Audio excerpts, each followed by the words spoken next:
Glória a Deus. Bom dia. Tudo bem com você? Muito bom estar aqui nessa manhã. Feliz também, gente, por essa casa. E o Tiago é um amigo, não só ele, mas também os pastores dessa comunidade. E eu tive a oportunidade de, no meio da pandemia, ministrar em um dos cultos, mas era online, não estava, a gente não estava presencialmente. O ativo mais poderoso da igreja, ainda que a gente crê que o online seja uma maneira de Deus, né? Uma forma de Deus, e que tudo é para a glória de Deus, mas é tão bom a gente poder estar junto aqui, é tão gostoso essa atmosfera de estarmos juntos. Eu creio que tem algo especial de Deus para essa manhã. Você crê nisso? Você crê nisso? Mas eu quero te encorajar. Você sabe que a Bíblia diz que nós somos cheios do Espírito, e ela diz que nós somos cheios do Espírito falando. Fala para quem está do seu lado: você é cheio do Espírito falando. Então a gente não é cheio do Espírito calado. Então assim, se no meio da palavra Deus estiver falando com você, você pode falar glória a Deus, aleluia. Você pode emitir amém, gente. Tem umas 5 pessoas aí para me ajudar nessa manhã. Glória a Deus. Então isso é muito bom. Glória a Deus. Eu me chamo Dênio.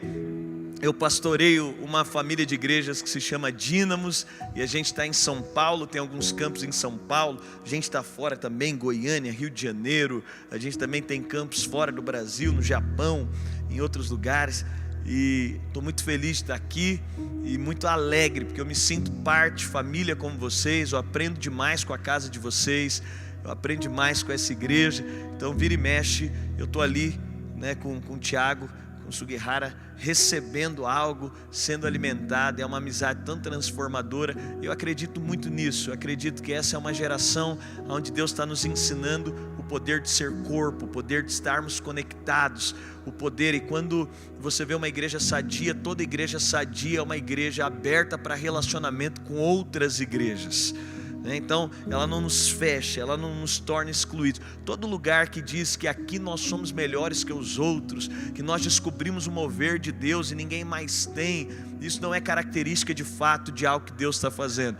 Tudo que Deus está fazendo é no mover colaborativo, é no mover de unidade, de conexão daquilo que Ele está fazendo. Amém? Glória a Deus.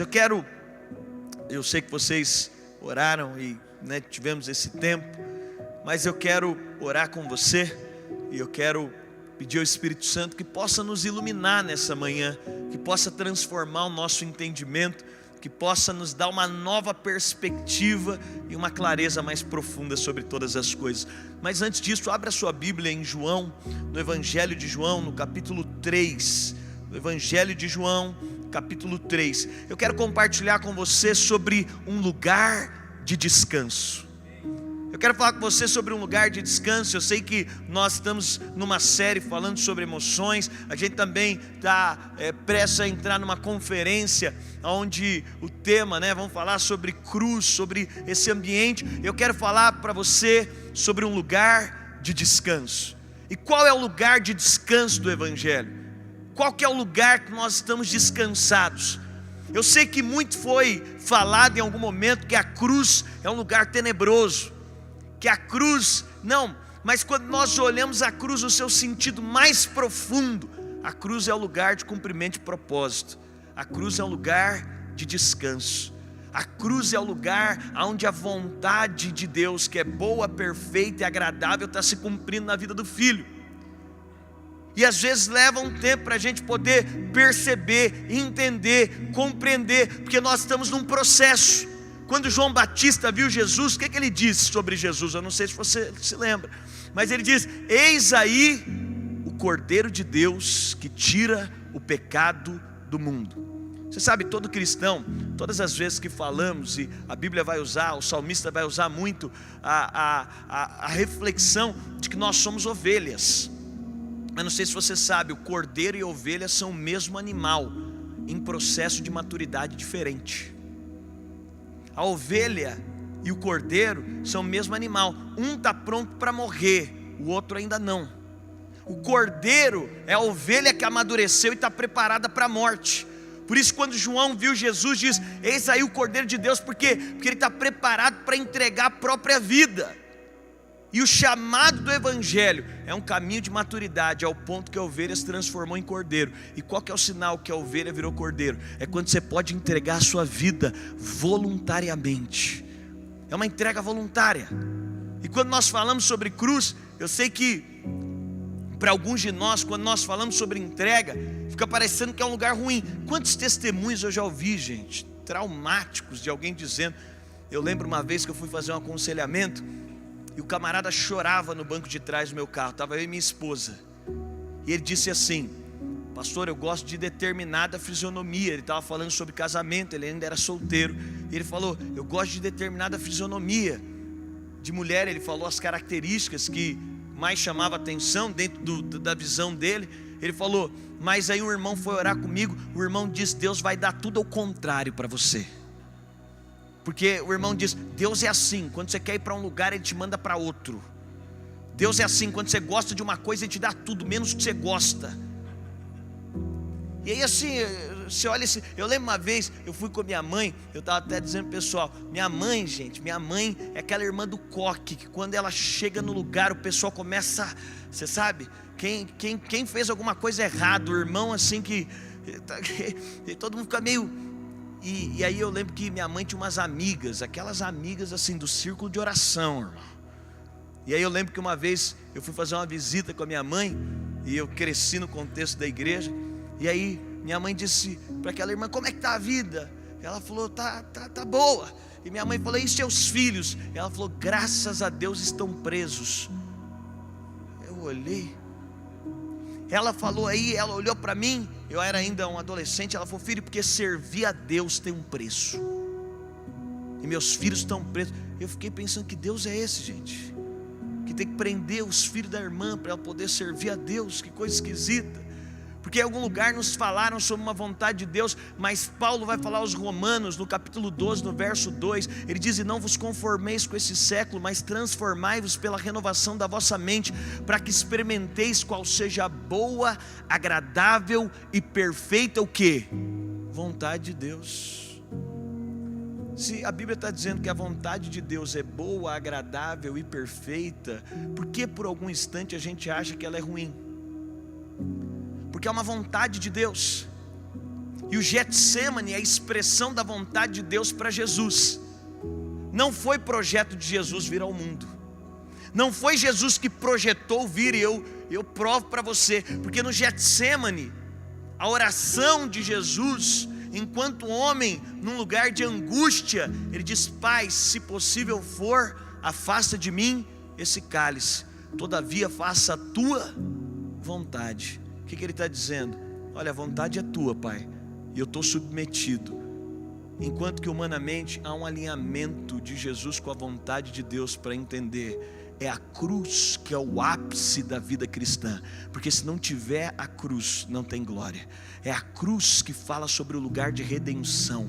E o poder do Evangelho é que a cruz tem um poder de ressurreição e uma autoridade profunda. Mas eu quero ler com você João capítulo 3, no verso 14 e o verso 15. Você sabe, o livro mais lido do mundo é a Bíblia. O livro mais lido da Bíblia é João. O capítulo mais lido de João é o 3. E qual que é o verso mais lido, gente? 16, todo mundo sabe.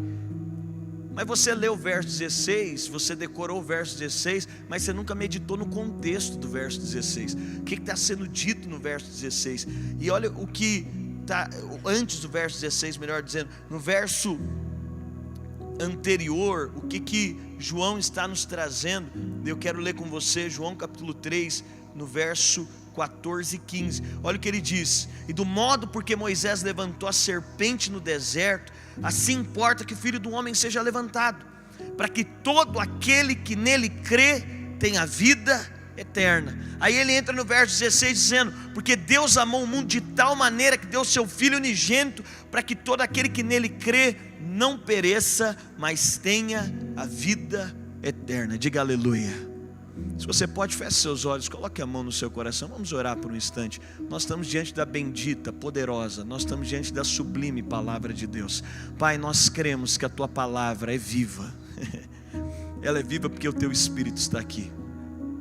Ela é viva porque Jesus ressuscitou dos mortos, e Ele é o Verbo que se fez carne. Por isso, mais do que as séries que assistimos, mais do que os hobbies que temos, mais do que as paisagens que admiramos, mais do que os desejos que anseiamos, a Tua palavra está acima de tudo. Nós reconhecemos. Nós estamos aqui consagrando o primeiro tempo da nossa semana, porque nós reconhecemos a Tua palavra. Por isso, vem e cativa o nosso coração nessa manhã. A Tua palavra é viva porque ela está aqui. Ela é o Verbo que se fez carne. Tu és a palavra. E nós Te louvamos porque ela não só é viva, ela é eficaz. Por isso ela é eficaz para responder dúvidas, ela é eficaz para operar milagres, ela é eficaz para transformar o nosso coração. Se você pode por um instante agora, com a mão sobre o seu coração, faça a sua própria oração agora. Vamos lá, peça ao Senhor que leve a sua mente cativa. Nós te pedimos, Senhor, leva a nossa mente cativa. Nós agora declaramos que toda altivez de espírito que caia por terra, que toda indiferença à Tua palavra que caia por terra. Nós pedimos ao Teu Espírito, nós queremos ouvir a Tua palavra, como os discípulos a caminho de Emaús, que enquanto escutavam a Tua palavra, a Bíblia diz que o coração deles ardia. Por isso nessa manhã, faz arder o nosso coração. Por isso nessa manhã nós Te pedimos que enquanto ouvimos a Tua palavra, que haja um desejo profundo, cativa a nossa mente, leva a nossa mente cativa, cativa o nosso coração. Nós não queremos nos colocar diante da Tua palavra como aqueles que já sabem, mas nós pedimos pelo poder de renovação que existe na Tua palavra, pelo poder de cura que é operado na Tua palavra. Nós oramos por isso, em nome de Jesus. Se você crê, diga amém. Sabe, eu quero falar para você sobre um lugar de descanso. E aqui Jesus vai falar sobre algo, e Ele vai apontar para a cruz. E talvez não é o verso mais famoso falando sobre a entrega de Jesus. E quando Jesus vai falar, Ele antecede. João capítulo 3, Jesus está no meio da madrugada falando com um homem chamado Nicodemos. Nicodemos era um chefe, era um homem poderoso. Nicodemos era um homem instruído, e Jesus está no meio da madrugada falando com ele, e ele vai revelar o propósito de Deus, ele vai manifestar o propósito de Deus. Mas os versos que antecedem, ele diz: do mesmo modo que Moisés levantou uma serpente no deserto. Ele estava falando para um homem conhecedor da Torá, ele está falando para um homem que tem profundo conhecimento do Velho Testamento. E aqui Jesus está se referindo ao que acontece no deserto. O povo, por conta da sua murmuração, Deus envia uma praga, e o povo começa a ser picado por serpentes. Alguém lembra dessa praga que aconteceu no meio do povo? Eles estão no deserto e serpentes começam a picar o povo, eles começam a morrer. Moisés vai diante de Deus e diz: o que eu faço? Deus falou para ele: faz uma serpente de bronze, ergue a serpente de bronze, e todo aquele que olhar, diga, todo aquele que olhar, todo aquele que olhar vai ser curado. Moisés então faz uma serpente de bronze por uma questão lógica. Jesus aqui está falando da cruz, ele está usando então, ele está aplicando, dizendo: olha, já era uma figura de quem eu sou lá no deserto. Você sabe, para levantar uma serpente numa haste, não dá para ser só uma haste vertical, essa serpente escorregaria. Então ele levanta a serpente. Muito provavelmente Jesus está falando da cruz aqui. Moisés levanta uma haste vertical e uma haste horizontal, e ele coloca uma serpente, e ele ergue no meio do povo. E a Bíblia diz que todo aquele que era picado pelo veneno da serpente só tinha um caminho: olhava para a serpente de bronze, olhava para a cruz, e imediatamente era curado, na hora. E é interessante porque as mulheres normalmente são mais ansiosas, né? Eu tenho uma filha de 10 anos, eu fico pensando, uma mulher, uma família, que uma filha foi picada, e está ali o veneno, a criança está ali, e a pergunta é: o que faz agora? Ele diz: é só olhar para a cruz, corre lá fora, vamos levar a criança, ela vai olhar, e a serpente de bronze erguida no madeira, é só olhar para lá que vai ser curado. Alguém foi picado, ele diz: o que faz agora? Procura um médico, procura alguma coisa. Não, é só olhar para a cruz. E o grande ponto do Evangelho é, Jesus está dizendo, assim como a serpente foi levantada no deserto, quem olhou para ela recebeu vida, assim importa que aconteça com o Filho do Homem. Por quê? Porque ele vai ser levantado no madeiro, e todo aquele que olhar para essa obra, imediatamente vai ser curado. Mas você sabe qual que é o grande problema? É quando nós falamos sobre a obra da cruz. Ela é poderosa, não tem nada mais poderoso do que a obra da cruz. E o grande ponto é que quando nós olhamos para essa obra, você imagina alguém picado no deserto, ele diz, eu preciso de fazer alguma coisa, deve ter alguma outra coisa a ser feita. E alguém diz, não, é só olhar, é só contemplar. Você sabe, a forma pela qual fomos salvos foi porque um dia você contemplou a cruz. O maior de todos os milagres foi o dia que você olhou para a cruz, você contemplou a cruz e você foi salvo. Mas tudo agora no Evangelho também é por meio da contemplação da obra da cruz. Agora olhamos para a obra da cruz, e qual que é o grande ponto? É que tudo aquilo que você contempla se amplia, tudo que você contempla cresce. A serpente picou, tem gente que contempla a serpente, às vezes é um diagnóstico, e aí você diz, como que eu fico livre de um diagnóstico? O médico diz para você, não tem jeito, a doença é incurável. Mas aí Deus diz para você, contempla a obra. Quando você olha para a cruz diz o seguinte, sobre as minhas feridas você já está curado. A serpente, porque se você contemplar a serpente, qual que é o problema da ansiedade, gente? É quando a gente contempla a serpente, é quando a gente contempla o medo, é quando a gente contempla a obra da cruz e a solução para tudo. Domingo passado, eu estou sentado no jantar, eu ministrei na igreja de um amigo nosso em comum. No final, saí para jantar, recebo uma ligação no meio do jantar. Meu cunhado me diz, onde você está? O sexto sentido humano é tão poderoso que o onde você está, a voz que ele falou, eu falei que aconteceu alguma coisa.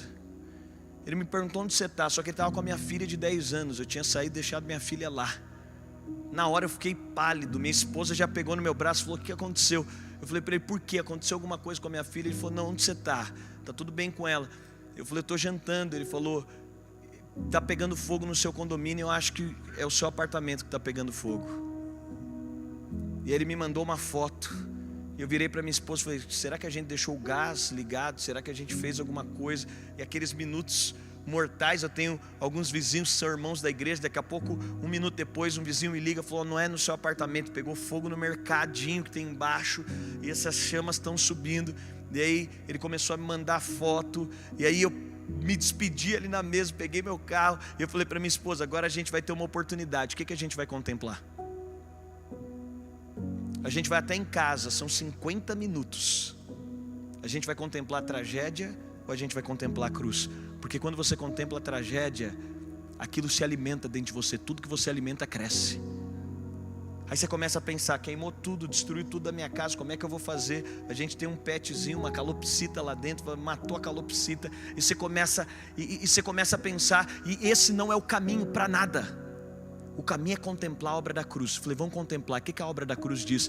Era para minha esposa e minha filha estarem lá dentro. Quando estouraram a porta do meu apartamento, você não podia enxergar um palmo na frente, não podia se pisar de sapato, de tão quente que estava. Era para minha filha e minha esposa estar lá. Minha esposa só foi comigo por insistência da esposa desse pastor, que disse, você tem que vir com o Dênio. Quando você contempla a obra da cruz, você para de contemplar o problema e você começa a perceber os livramentos de Deus. Você para de contemplar o medo e você começa a perceber a ousadia de Deus. E a gente foi, graças a Deus, assim, eu estou fora de casa, foi assim, praticamente perdemos tudo. O fogo não entrou na minha casa, mas a fuligem entrou na minha casa. Mas o grande ponto da vida é, Jesus está nos convidando a contemplar o quê? A contemplar essa obra, mas de forma prática. E eu quero entrar com você.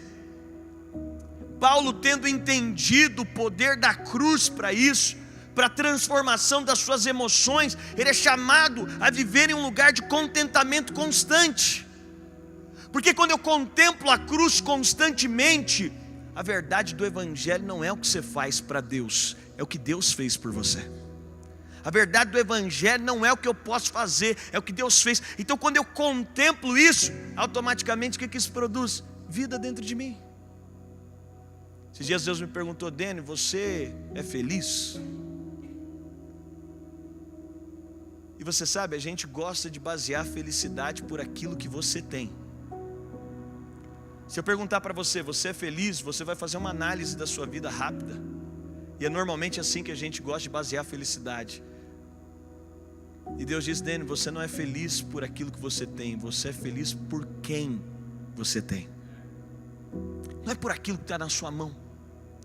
E quando nós falamos sobre meditar e entender essa obra nos leva a perceber os sonhos mais elevados que Deus tem para nós, os projetos mais elevados que Deus tem ao nosso respeito.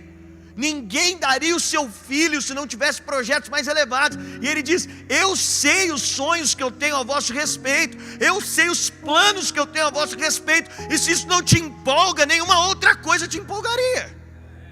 Se isso não te motiva ao olhar para essa obra, falar: Deus tem planos tão grandes ao meu respeito, que Ele foi capaz de entregar o seu próprio filho. E o apóstolo Paulo, dos apóstolos, apesar de não ter caminhado diretamente com Jesus, foi o que teve a revelação profunda do Evangelho. Ele entendeu: Deus tem sonhos mais sublimes sobre a sua vida. Deus tem projetos maiores do que você pode imaginar sobre a sua casa. Eu estava na minha casa meditando em Jeremias, e Deus diz: eu sei os sonhos que eu tenho a vosso respeito. E aonde nós enxergamos esses sonhos, a cruz é a expressão de alguém que está disposto a dar tudo, porque acreditou completamente. A cruz é o investimento máximo de Deus. Qualquer especialista de finanças, ele vai te dizer o seguinte: uma métrica de finanças é: não coloque tudo no mesmo lugar. Essa é uma lógica de investimento. Não coloque tudo no mesmo lugar. Por quê? Porque se você colocar tudo no mesmo lugar e der errado, você perdeu tudo. Então, qualquer especialista de finanças, para qualquer coisa, ele diz: coloque um pouco em cada lugar. Não é isso, gente? Coloque um pouco em cada lugar. Porque se você colocar um pouco, você não pode ir com tudo no mesmo lugar, porque se der errado, você perdeu tudo. Mas quando nós olhamos o investimento de Deus, Jesus é o tudo de Deus. Ele acredita tanto em você, que Ele não deixou parte. Ele diz: porque Deus amou o mundo de tal maneira, que Ele não deu um dos filhos, Ele não deu parte do filho, Ele não deu só a vida no aspecto do filho vivendo, Ele levou o filho à morte, por causa de você. E eu estou lá meditando em casa, e minha filha estava numa época muito apegada à massinha.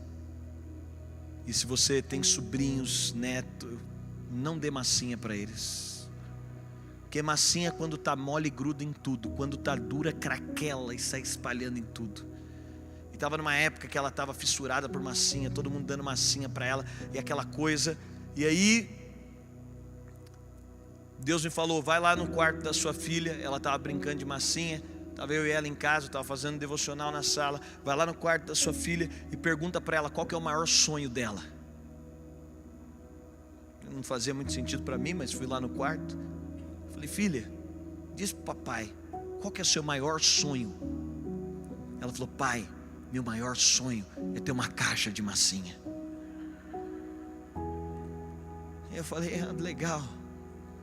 Me levantei, o Espírito Santo falou para mim: me diz agora, quais são os seus sonhos para ela? Eu falei: meu sonho é que ela se torne uma grande mulher de Deus, é que ela cresça com saúde, é que tudo que ela colocar as mãos prospere. Meu sonho é ela estar preparada para ir às nações e ser voz de Deus para lugares. Meu sonho é que ela se forme, que ela encontre uma profissão. Meu sonho é que ela se case, ela seja mãe. Eu não sei quantos filhos ela vai ter, mas que netos possam fluir. Meu sonho é que a vida dela seja para a tua glória. E eu comecei a falar todos os meus sonhos. E Deus falou: você viu que ela é uma criança, ela só consegue sonhar com uma caixa de massinha, e você é pai, você consegue ter sonhos mais elevados para ela? Deus me disse: sabe qual é o problema, Dênio? Muitos dos seus sonhos ainda são uma caixa de massinha, mas eu tenho sonhos mais elevados para a sua história. Muitas vezes tudo que você quer é uma caixa de massinha. Tudo que você está buscando diante de Deus é uma caixa de massinha. E Deus olha para os nossos sonhos e fala: ei, eu tenho um sonho mais elevado para você. Tem coisas maiores, tem coisas mais incríveis. E minha filha está falando de uma caixa de massinha como se fosse algo sobrenatural. E eu estou olhando e falando: ela nem sabe, os meus sonhos são mais elevados, os meus projetos são mais altos do que os dela. Tudo que ela pode ver é só uma caixa de massinha. Mas deixa eu te falar, o comparativo que eu faço em relação à minha filha é muito menor que o comparativo de Deus em relação a nós. Ele tem sonhos mais elevados do que os seus, Ele tem projetos mais altos do que os seus. Eu sei os pensamentos que tem a vosso respeito. Aquilo que o olho não viu, o ouvido não ouviu, jamais chegou ao coração humano. E quando nós olhamos para a cruz, nós percebemos isso. E quando nós percebemos isso, eu quero meditar com você. Quando nós olhamos para a cruz e percebemos, Paulo vai dizer em Filipenses no capítulo 4, no verso 11. Filipenses capítulo 4, verso 11, Paulo diz: porque eu já aprendi a me contentar com o que tenho. Diga, contentamento. Deixa eu dizer para você, a grande mentira é que você precisa de alguma coisa para ser feliz.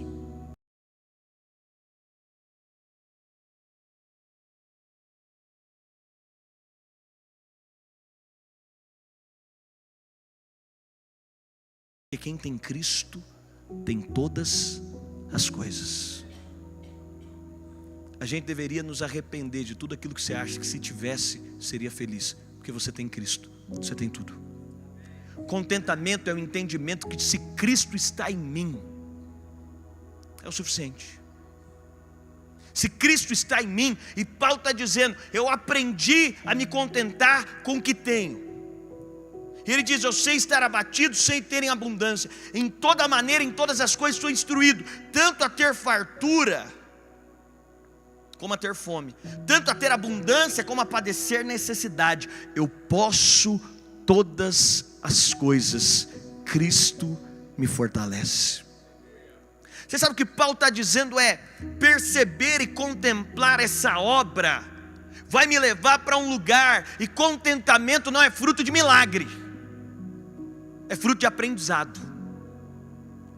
Eu diria para vocês, aqui nessa reunião, tem gente que tem mais recursos que eu, tenho certeza disso. Aqui nessa reunião, tem pessoas que têm mais formações do que eu, tenho certeza disso. Aqui nessa reunião, tem gente mais sábia do que eu tenho certeza disso. Aqui nessa reunião, eu dei uma olhada, tem pouquíssimos homens mais bonitos que eu aqui.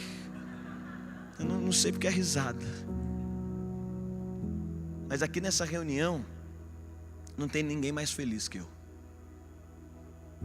Porque felicidade não é por causa do dinheiro, não é por causa da formação. Felicidade não é pelo que eu tenho, é por quem está em mim, é a quem eu tenho. Não é aquilo que está na minha mão, é aquilo que encheu meu coração. É a verdade que agora as minhas emoções estão estabilizadas. E Paulo diz, eu aprendi a me contentar, porque não é um milagre. Não é na hora da adoração que a gente ergue a mão e a gente fala, nossa, agora eu estou completo. Não, é fruto de entendimento. O contentamento é o fruto de perceber, eu estou olhando para uma obra que me deixa completamente completo. E o que acontece na minha vida? O que acontece na minha vida é lucro. Depois de Cristo, o que acontece é lucro. Aí você diz, pastor, então me explica, qual que é a diferença de contentamento e comodismo? Porque eu não preciso de mais nada para ser feliz. O mundo está correndo atrás de encher o seu cântaro vazio. Nós recebemos uma promessa, em nós tem uma fonte jorrando. Aí você fala, pastor, qual que é a diferença de contentamento para comodismo? Eu estava perguntando isso ao Espírito Santo, eu amo fazer perguntas para ele. Aí eu fui levado a uma pizzaria com um grupo de amigos, e a gente começou a comer pizza. E daqui a pouco o que estava pedindo era um pouco exagerado. Todo mundo já estava satisfeito, e ele pediu mais uma pizza. Chegou a pizza na mesa e ninguém aguentava mais ver pizza. E ele começou a forçar para a galera comer. Já aconteceu isso alguma vez, gente? E a gente come, e todo mundo, não, a gente está satisfeito, a gente está satisfeito, a gente está satisfeito. Come, não, a gente está satisfeito. Aí ele virou para mim e falou, você quer ver, eu vou pedir a pizza doce e todo mundo está falando que não aguenta comer mais nada. Eu vou pedir a pizza doce e todo mundo vai comer. Não deu outra. Ninguém aguentava mais pizza. Ele pediu pizza doce, o que aconteceu? Todo mundo comeu. Deus me disse, isso é contentamento. Você está tão satisfeito do Senhor, que você não precisa de mais nada. Mas aí a verdade da palavra diz: agrada-te do Senhor. Isso é, faça do Senhor o seu prazer. Depois da pizza doce eu podia levantar e ir embora, eu já não estava mais com fome. Mas ele diz: agrada-te do Senhor. Mas aí vem a parte B: e Ele satisfará os desejos do seu coração. Depois que você encontra contentamento no Senhor, Ele pode satisfazer desejos do seu coração. Depois que no Senhor você fala: eu estou tão bem, para mim a minha vida está tão resolvida. Paulo está dizendo: olha, eu aprendi a me contentar com o que tenho. E eu quero aqui só aplicar com você o que Paulo está dizendo. E por que ele aprendeu a se contentar com o que tem? Porque ele percebeu que essa obra produziu nele. Ele entendeu que essa obra gerou nele. Ele entendeu o que o poder dessa obra fez nele. E aí, então agora ele pode caminhar em felicidade constante. Por quê? Porque nem sempre você vai estar alegre, mas sempre feliz. Porque felicidade está acima da alegria. E a felicidade me faz passar por momentos caóticos e difíceis, mas a olhar para os momentos e saber, os momentos são transitórios. Eles passam. Os sustos passam. As decepções passam. Mas só existe emoções firmadas quando elas estão baseadas em algo que nunca muda. Essa obra é imutável. Esse amor é imutável. Então eu estou baseado num lugar mais profundo. Mas Paulo vai nos ensinar, e eu só quero aplicar com você para a gente orar. Primeiro, contentamento é clímax de espiritualidade. Entenda algo: o diabo sempre vai trabalhar para te fazer ansioso, porque ele sempre vai querer levar você a enxergar a serpente. Ele sempre vai querer trabalhar para te mostrar alguma coisa que ainda não aconteceu. Mas não te falta nada para ser feliz. Sabe, o idealismo carnal, ele rouba a beleza do Éden. Ele rouba a beleza. Eu sei que quando a gente pensa no Éden, fica parecendo que Adão e Eva estavam sentados numa cadeira e só tinha 2 árvores na frente deles, né? Não, tinha um jardim inteiro de delícia. Contentamento é clímax de espiritualidade. Paulo está dizendo: eu cheguei num clímax de espiritualidade. Filipenses, que a gente está lendo, é a carta mais feliz da Bíblia. Sabe onde que foi escrita? Talvez alguém fala: foi escrita num resort em Dubai. Para o cara escrever isso, ele devia estar num lugar, ele devia estar num transatlântico, passeando na beira da piscina, dizendo: gente, vida feliz. Sabe onde Paulo está? Em Roma, preso. Sabe por quê? Porque a verdade da cruz buga todo o resto. Como é que alguém pode ser feliz? E sabe que quando você se apropria disso, ninguém pode roubar sua felicidade. Ninguém pode tirar de você. Paulo está dizendo: olha, tem essa verdade, porque contentamento é clímax de espiritualidade. Mas contentamento também não é ter tudo. Pode dizer uma coisa para você: você não vai ter tudo que você está buscando. Você não vai. Esses dias o irmão falou: pastor, mas eu estou orando. E a Bíblia diz: pedi, dar-se-vos-á, buscar, encontrarei, batei, abrir-se-vos-á, porque todo que pede, recebe. O que busca, encontra, que bate, se abre. Diz isso, não diz? Eu falei para ele: mas você já calculou que depois de bater, pedir, buscar, você pode ouvir um não de Deus? Você já pensou nisso? Que depois de fazer um monte de campanha, Deus pode falar para você: não. Por que não? Por que não? Porque meus sonhos são mais elevados que os seus. Porque você está fazendo campanha para ganhar uma caixa de massinha, mas eu tenho um sonho mais elevado para você. Contentamento não é ter tudo, é ser feliz com tudo que tem. O grande ponto é: você é feliz com tudo que você tem? Quando você olha para sua casa, quando você olha para sua família, quando você olha para a salvação da forma que Deus te encontrou, quando você olha para os seus filhos, contentamento não é ter tudo, contentamento é ser feliz com tudo que Deus te deu, é usar ao máximo tudo que Deus te deu. A vida em plenitude não é ter tudo, é ser feliz com tudo que você tem, é olhar para tudo que você tem, é olhar para tudo que Deus te confiou, é olhar para tudo que Deus colocou nas suas mãos, porque a vida não é avaliada por aquilo que Deus não te deu. A vida é avaliada por aquilo que Deus já te deu. Quem encontrou contentamento em Cristo, ele está num lugar de plenitude. Sabe, você usa de forma extrema tudo que Deus te deu? Você usa de forma intensa? A gente precisa tomar cuidado para não transformar a promessa de Deus em exigência. E sabe quando a gente transforma a promessa em exigência?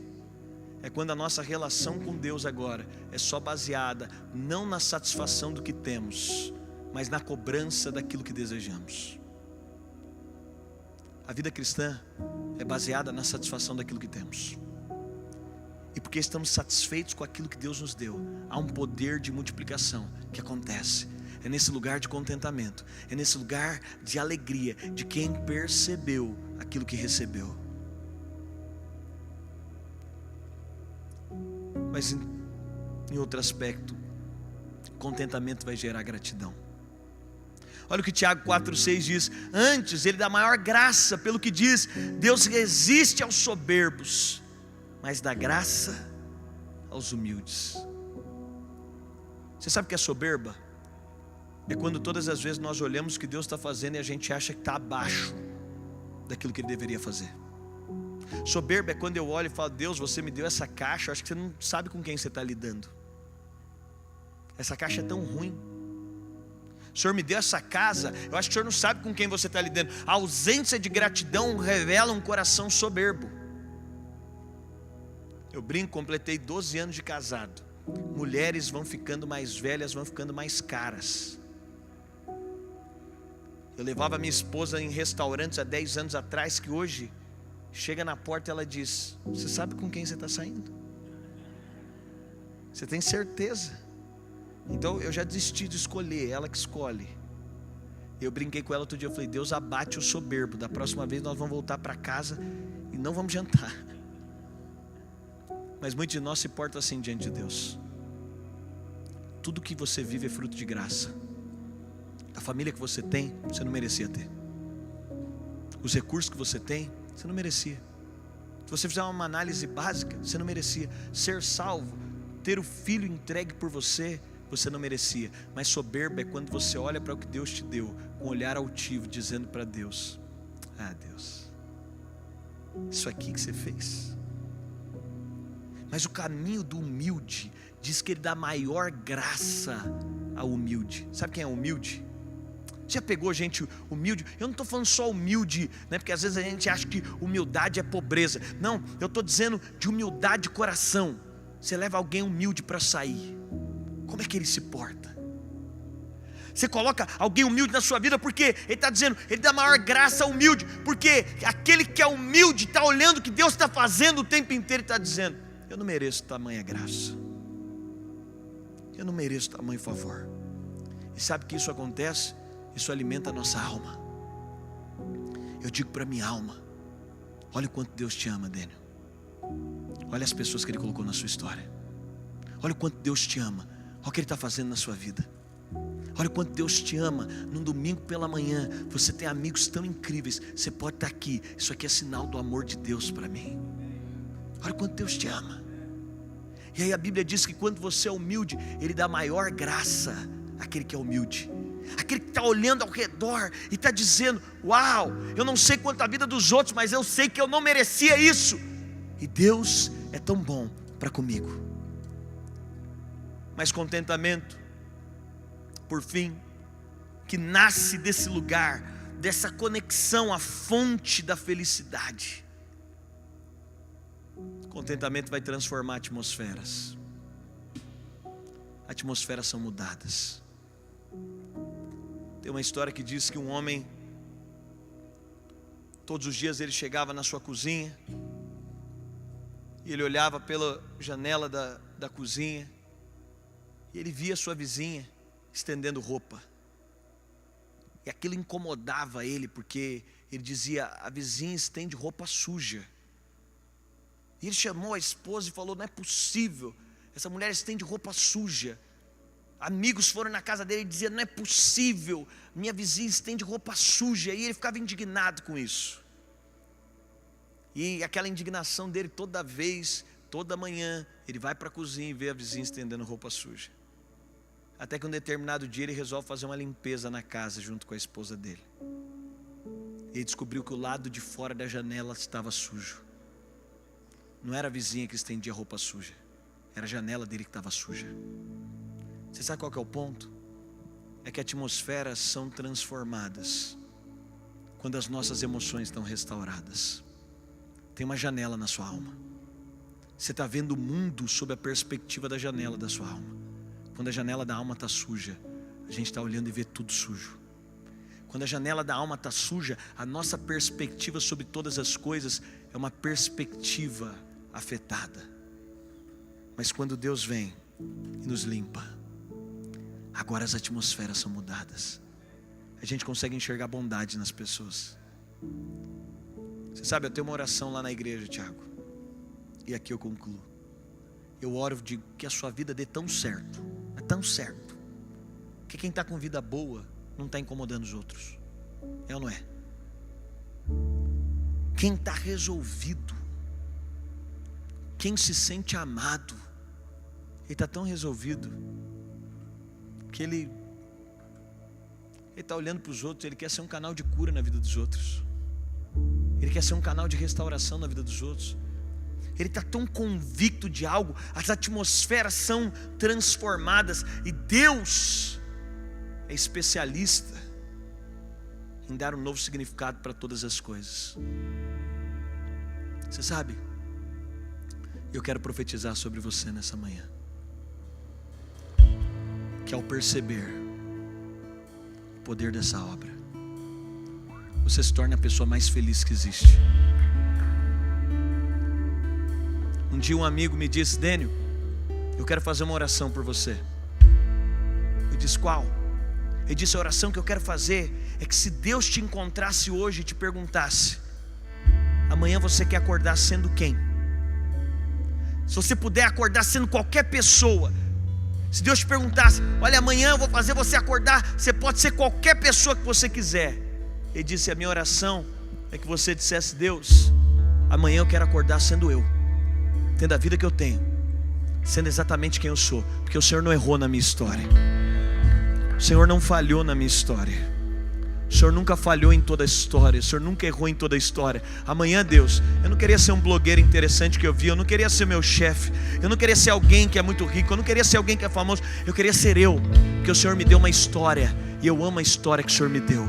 Eu tenho um pacto de amor com a história que o Senhor me deu. Por quê? Porque eu reconheço que o seu amor me encontrou, e o Senhor me deu essa história, o Senhor me deu essa família, o Senhor me deu esse lugar. Você sabe, felicidade, contentamento não é ficar esperando que mude, é olhar agora e entender. Não é algo que está fora. Emoções restauradas não é com a transformação de alguma coisa que está fora, é a mudança de alguma coisa que está dentro.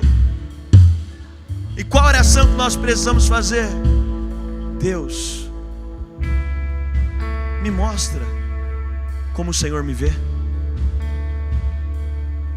Você talvez se vê de uma forma, Deus talvez te veja de uma forma diferente daquela que você se vê.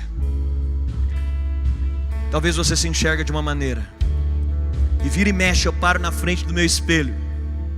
Eu tenho um espelho lá em casa que eu escrevo as promessas de Deus para mim, simplesmente para que eu lembre.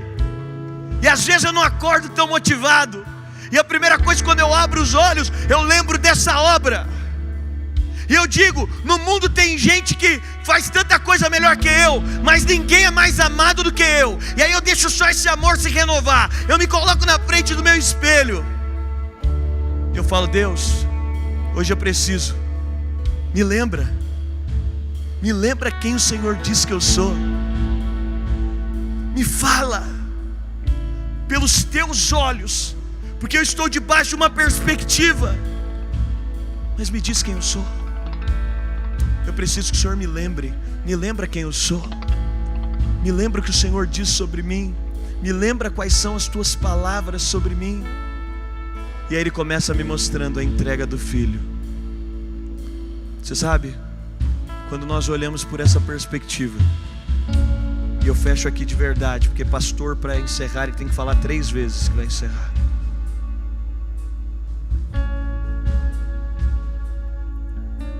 Você não precisa de outra história. Não existe histórias apagadas na Bíblia. Deus nunca apagou histórias. Ele dá novo significado à nossa história. A cruz, eu não sei se você sabe, mas ela era o pior símbolo na cultura romana. Você não poderia fazer uma cruz em lugar nenhum.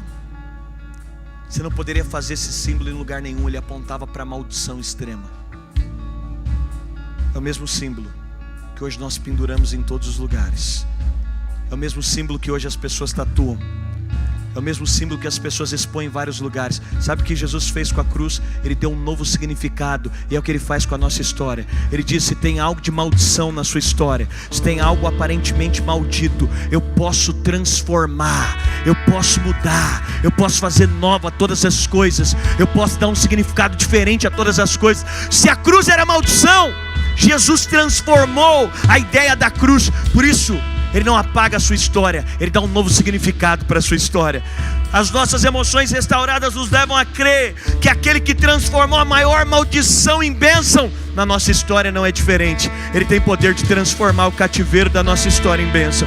Ele tem poder de transformar uma marca da infância em bênção. Ele tem poder de transformar um trauma em bênção. Ele tem poder de transformar um erro em bênção. E Paulo vai dizer: porque onde abundou o pecado, onde a maldição abundou, onde o erro abundou, onde a falha abundou, onde abundou o pecado, ele diz: super abundou, super abundou, super abundou a graça de Deus.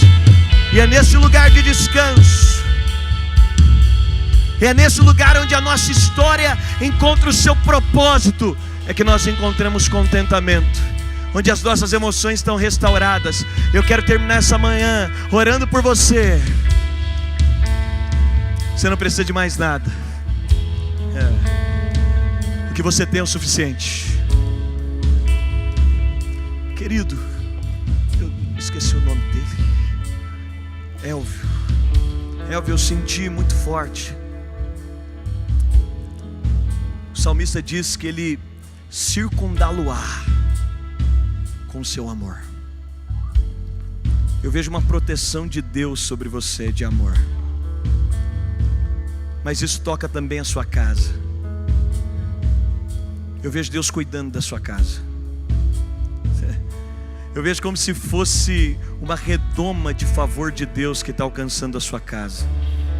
Eu vejo uma redoma de favor que está alcançando a sua família.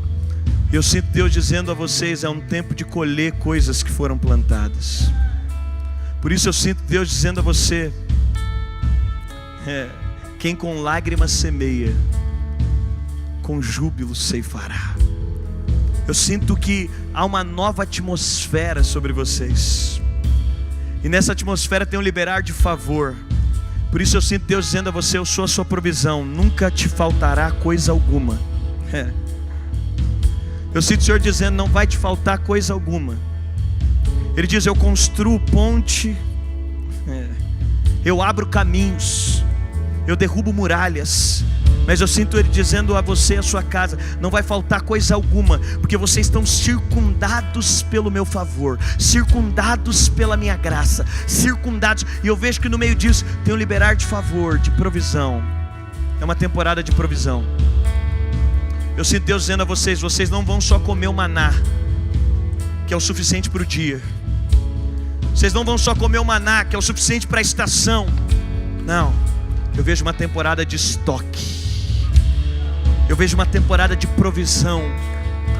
Eu sinto caindo sobre vocês a palavra segurança, porque vocês estão numa temporada de dependência, de depender do cuidado, de depender do favor, de depender daquilo que Deus está fazendo. Mas eu sinto Ele dizendo a você: vai vir uma temporada de segurança sobre a sua história.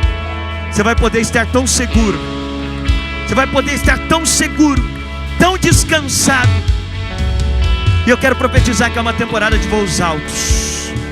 Debaixo dessa temporada de segurança, Ele diz: eu estou renovando as suas asas. Eu estou renovando as suas asas para que os voos sejam mais altos. Eu sinto esse liberar sobre a sua história. Aonde você está, se você pode, coloque a sua mão na posição de receber. Querido, você que está com o boné para trás aqui, você, é muito incrível o que Deus vai fazer na sua história. Toda essa temporada que você viveu era só um preparo de Deus para a sua história. Você se doou em algumas coisas, você teve expectativa em algumas coisas, em algumas pessoas, e aparentemente as coisas não foram como você planejou. Aparentemente algumas coisas não andaram no ritmo que você planejou. Mas eu sinto Deus dizendo, era só um tempo de preparo. Ele só estava preparando você. Há um preparo de dentro para fora na sua história. Deus estava preparando o seu coração. Porque Ele dizia, eu sinto Deus dizendo, é porque Ele queria ter a convicção de que Ele tem tudo de você, para que você possa experimentar nessa temporada o que é ter tudo dEle. Por isso eu sinto que é uma temporada, eu vejo como um vento que começa a te empurrar. Porque no meio desse processo teve uma temporada de descanso, onde Deus te permitiu descansar, onde Deus te permitiu estar num lugar de restauração e de descanso, para restaurar o seu coração, para renovar sua força, para renovar sua expectativa. Mas eu sinto Deus dizendo a você, é uma temporada que você não vai andar com os que andam, você não vai correr com os que correm, você vai voar com os que voam. Por isso eu sinto uma temporada de Deus, e isso vai ser leve, orgânico.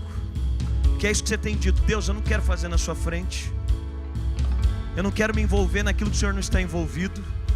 Eu sei que tem coisas que eu sei fazer, eu poderia estar fazendo. Eu sei que eu tenho habilidade para algumas coisas que eu já conheço, mas eu quero estar debaixo desse Kairos. Por isso eu sinto que é uma temporada onde o Kairos está invadindo o seu Cronos. O tempo perfeito de Deus está invadindo o seu tempo natural. A visão perfeita de Deus está invadindo a sua visão. E eu sinto Ele te empurrando para uma temporada. Ele está dizendo, é uma temporada de voar. E algumas vezes você disse, eu acho que eu não vou chegar nos níveis que eu já vivi um dia. Eu acho que eu não vou viver talvez os lugares que eu vivi um dia. Eu sinto Deus te elevando, Ele dizendo, eu vou te levar a lugares mais altos do que aqueles que um dia você já voou. Eu vou te dar uma visão de longo alcance, maior do que aquela que um dia você teve. Se você pode, coloque a sua mão na posição de receber. Essa é uma manhã profética. O Espírito está aqui. Vamos lá por um instante, se você pode, feche seus olhos. Vamos, Espírito Santo. Vamos, Espírito Santo. Vamos, Espírito Santo.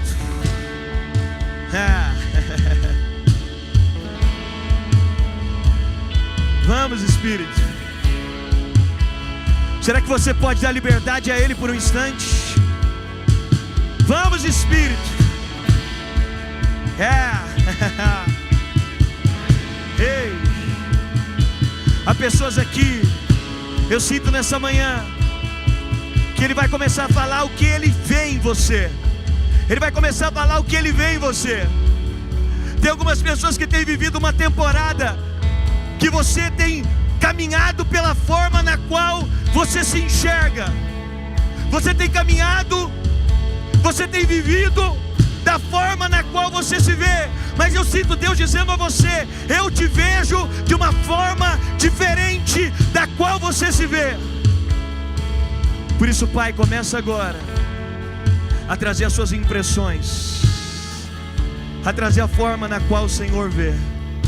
Eu queria que por um instante, se você pudesse, abra sua boca, comece a confessar o que Ele está trazendo ao seu coração. A forma na qual Ele te vê, a maneira na qual Ele te vê. Talvez você se veja fraco, Ele diz, eu te vejo forte.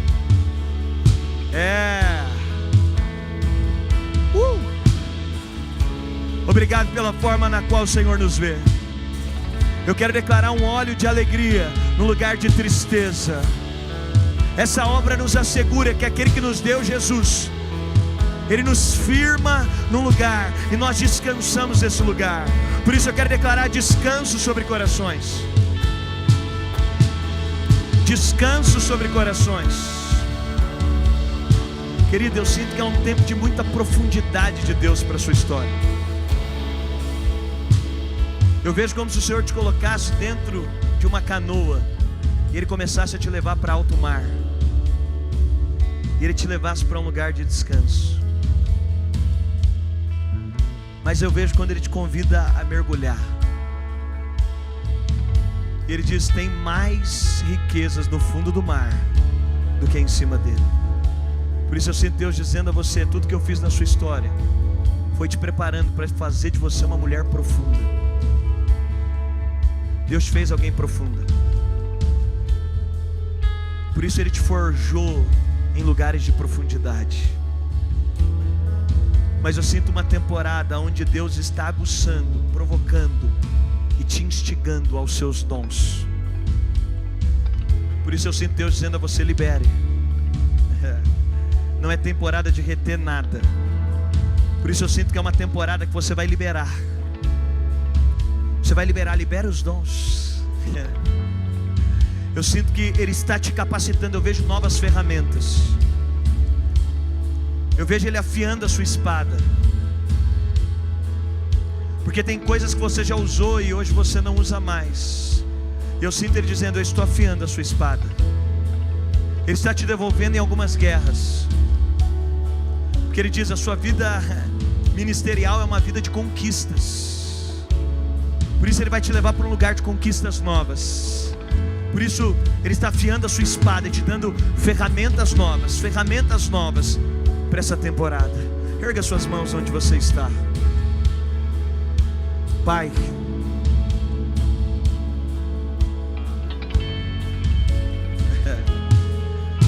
Pai,